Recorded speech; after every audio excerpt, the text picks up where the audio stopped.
You know, I've always been so very frightened of things. I don't really know why. I mean, I can talk about always preparing myself for criticism and being timid, not wanting to get in the way, but I think it's more than that, to be honest. When I encounter people talking about their lives, especially men, and we all seem to be, my generation down, I'm 43, we all seem to be enormous appeasers and also very libertarian, that, oh well, if it doesn't hurt anybody then they should be allowed to do it. And I can sort of see the vague sense of logic in that, but it's sort of devoid of a lot of human life, and I think it makes us really susceptible to the expert advice that we are constantly exposed to and just rammed down our throats all the time, all these different people. And it was sort of half joking, but there's quite a famous fitness expert on Twitter, and he's at nearly 750,000 followers, and he's always giving these little aphorisms and things, and I do short tweets, but I like to try and flesh out my tweets more often than not, a bit of nuance, but yesterday this guy tweeted, "If you're drinking coffee, you're doing drugs daily." I just looked at this going, oh, fuck off.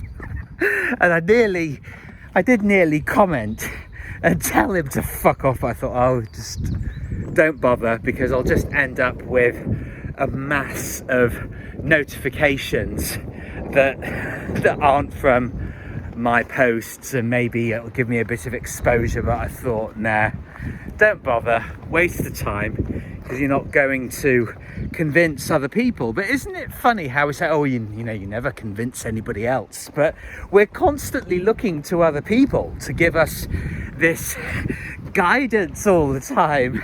And the truth is that whatever you hear, it may or may not apply to you, because it's so broad and so general, and even a broken clock is correct twice a day, all this kind of thing. And we've got the chronicles of history telling us all of the different facts about different people and different groups over history, and we can find certain labels to different times, and here in England, we, at the time of the Protestant Reformation, and you've got people like Oliver Cromwell, and the monarchy was abolished for a while, and Christmas became illegal.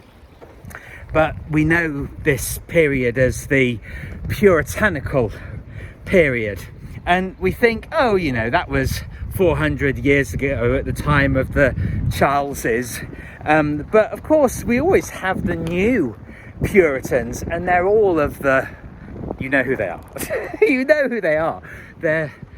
I'm not going to give the name of the bloke that I was speaking about before, who said that coffee is a drug, and it's because the thing is, yes, technically, but we know that coffee is not the same as meth or the same as crack cocaine. We're intelligent beings, we don't need to be dumbed down. But one of these people that is just relentlessly thrust down our throats is this Andrew Huberman guy. And we've got all of these phrases now that just echo in our minds all the time. So we can't enjoy anything. Sugar is a neurotoxin. Ignore it. Ignore it. There are some times that you're just in that mood where nothing else will hit quite as well, will satisfy your hunger quite as well as an entire packet of chocolate hobnobs. It will never happen.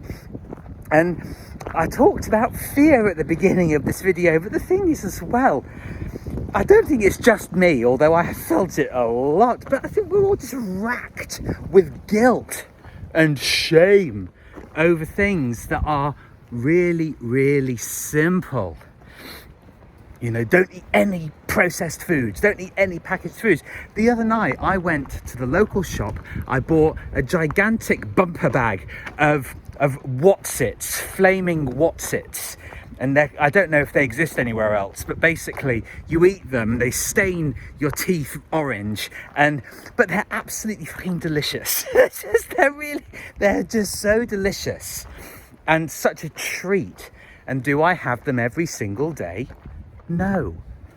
Do I have the digestive biscuits or the hobnobs every single day? No, I don't. But when I want them, I have them and I enjoy them. And you may hate hobnobs. You may love Jaffa cakes that I don't like. But of course, what is it down to? It is about individual taste.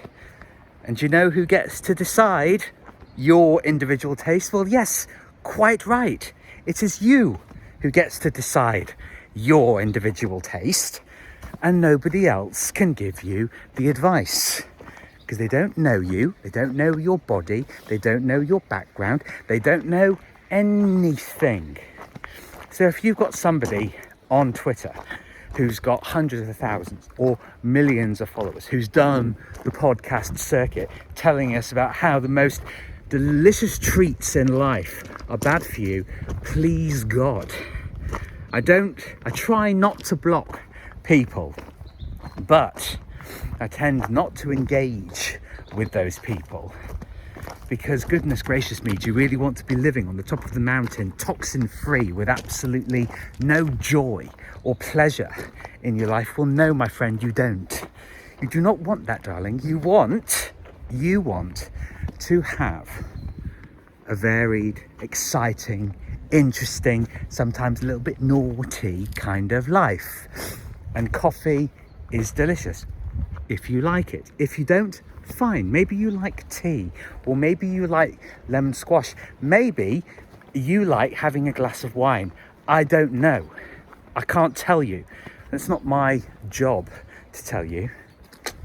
It's your prerogative to do or not do as you please. And don't let anybody try to convince you otherwise, because I tell you what, the people with these massive followings, it sounds like sour grapes, but people with these massive followings, they're always pushing some kind of agenda and trying to squeeze and mold. They're trying to just suffocate you.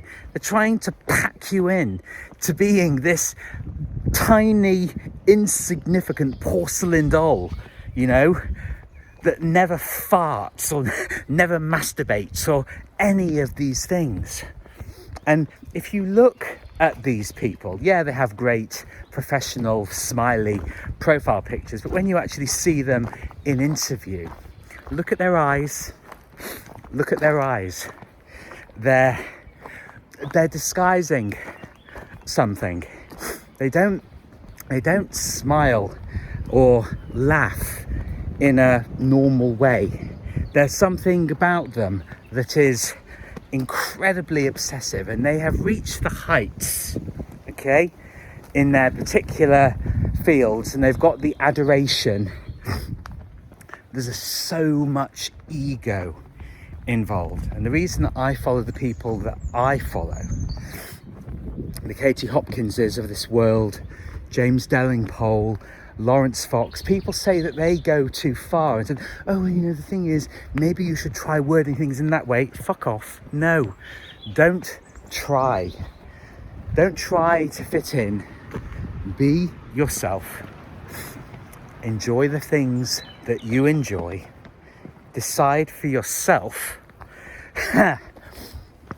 And the people that you'll be friends with will just accept it without having to rib you about it or criticize it. Live your own life.